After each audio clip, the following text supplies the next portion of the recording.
اعوذ باللہ من الشیطان الرجیم بسم اللہ الرحمن الرحیم. ڈیئر ویورز، السلام علیکم ورحمۃ اللہ وبرکاتہ. میں ہوں محمد نعیم آوان فرام سیالکوٹ، پاکستان.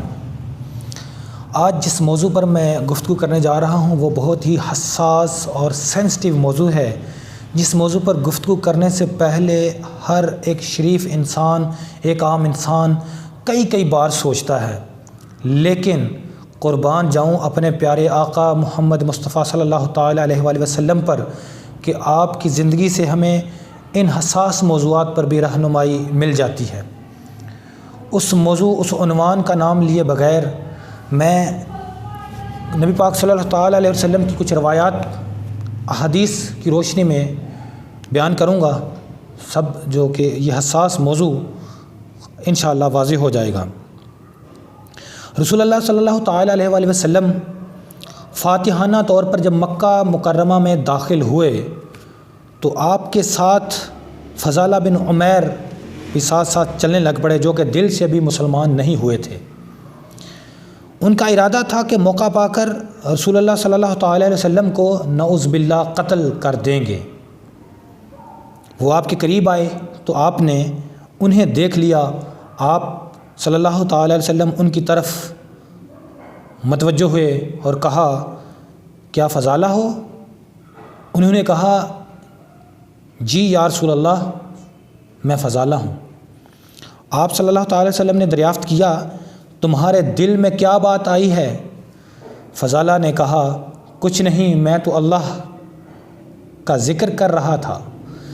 فضالہ کہ اس جواب کو سن کر رسول اللہ صلی اللہ تعالیٰ علیہ وسلم ہنس پڑے اور کہا، استغفر اللہ. فضالہ کہتے ہیں، پھر رسول اللہ صلی اللہ تعالیٰ علیہ وسلم نے اپنا ہاتھ میرے سینے پر رکھا اور میرا دل پرسکون ہو گیا. ابھی رسول اللہ صلی اللہ تعالیٰ علیہ وسلم نے اپنا ہاتھ ہٹایا نہ تھا کہ مجھے محسوس ہونے لگا کہ دنیا میں آپ سے بڑھ کر مجھے کوئی عزیز نہیں. اس کے بعد فضالہ گھر کی طرف روانہ ہوئے. راستے میں انہیں وہ عورت ملی جس سے ان کی دوستی رہی تھی. عورت نے انہیں دیکھتے ہی کہا، فضالہ آؤ ہمارے پاس بیٹھ جایا کرو. فضالہ نے نفی میں جواب دیا اور یہ شعر پڑھے، قالت حلم الی الحدیث فقلت لا یا ابی علیک والسلام. اس نے کہا، آؤ باتیں کریں.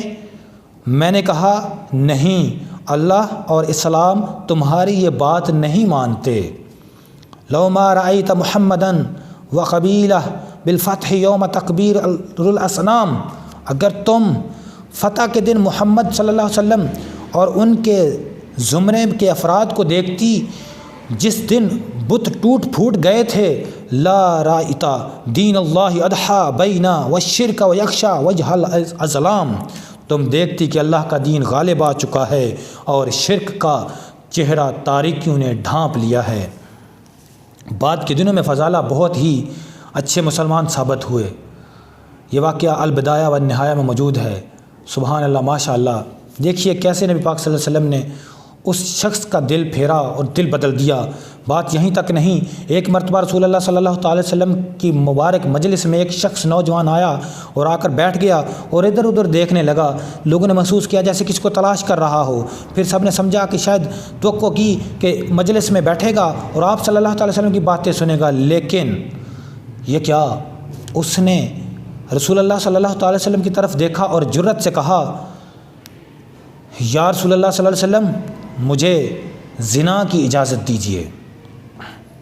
رسول اللہ صلی اللہ تعالی وسلم نے نوجوان کی طرف دیکھ کر اطمینان سے کہا، کیا تمہیں اپنی والدہ کے لیے زنا پسند ہے؟ اس نے کہا، نہیں. اس پر آپ صلی اللہ تعالی وسلم نے فرمایا، اسی طرح لوگ بھی اپنی ماؤں کے لیے زنا پسند نہیں کرتے. پھر دریافت کیا، کیا تم اپنی بہن کے لیے زنا پسند کرو گے؟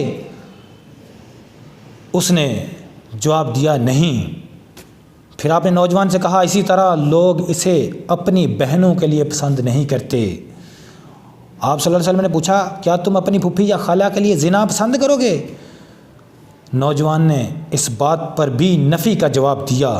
بالآخر آپ صلی اللہ تعالی وسلم نے فرمایا، آپ صلی اللہ علیہ وسلم کی بہت ہی مشہور و معروف حدیث ہے جو ہم بڑے سنتے ہیں لیکن سیاق و سباق کا پتہ نہیں ہوتا۔ آپ صلی اللہ علیہ وسلم نے اس وقت کیا کلمات ارشاد فرمائے، تو لوگوں کے لیے بھی وہی پسند کرو جو تم اپنے لیے پسند کرتے ہو، اور لوگوں کے لیے بھی وہ ناپسند سمجھو جو تم خود ناپسند کرتے ہو۔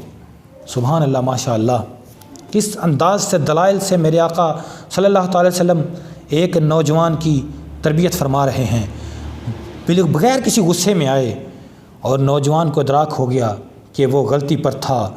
اس نے نہایت تواضع سے کہا، اللہ سے دعا کیجئے کہ میرا دل پاک کر دے۔ رسول اللہ صلی اللہ تعالی وسلم نے نوجوان کے سینے پر ہاتھ رکھا اور دعا کی، اے اللہ اس کے دل کو ہدایت دے، اس کا گناہ معاف کر اور اس کی شرم گاہ کی حفاظت کر۔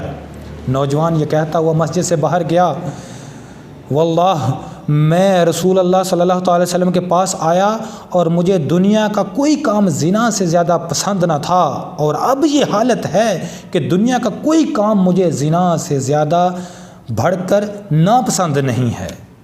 یہ مسند احمد کی روایت ہے۔ تو ماشاءاللہ سبحان اللہ، بلا شبہ یہ وہ حقیقی تبدیلی تھی، وہ سچی تبدیلی تھی جو نبی پاک صلی اللہ تعالی وسلم نے ریاست مدینہ میں لے کر آئے تھے۔ مولانا حالی اس کا نقشہ کچھ یوں کھینچتے ہیں، اتر کر حرا سے سوئے قوم آیا اور ایک نسخہ کیمیا ساتھ لایا، عرب جس پہ تھا قرنوں سے جہل چھایا، پلٹ دی بس ایک آن میں اس کی کایا، رہا ڈر نہ بڑے کو موجے بلا کا، ادھر سے ادھر پھر گیا رخ ہوا کا۔ اللہ کریم بھی پاکستان کو ایسی ہی پاکیزہ، مبارک اور عظیم تبدیلی نصیب فرمائے، آمین ثم آمین۔ ڈیئر ویورز، آپ نے سنا کہ کس طرح سے فضالہ بن عمیر اور دوسرے نوجوان کی نبی پاک صلی اللہ تعالی وسلم نے تربیت فرمائی کہ وہ ایک غلط سوچ کے حامی تھے، مگر دونوں کی سوچ کس طرح سے بدلی اور کس طرح سے وہ ان بری چیزوں سے نفرت کرنے والے بن گئے اور حقیقی تبدیلی حاصل کرنے والے بن گئے۔ جزاک اللہ۔ اس ویڈیو کو برائے مہربانی خود بھی سنیں اور سننے کے بعد مزید شیئر کیجیے گا تاکہ زیادہ سے زیادہ لوگ ہدایت حاصل کر سکیں۔ جزاکم اللہ خیرہ۔ السلام علیکم ورحمۃ اللہ وبرکاتہ۔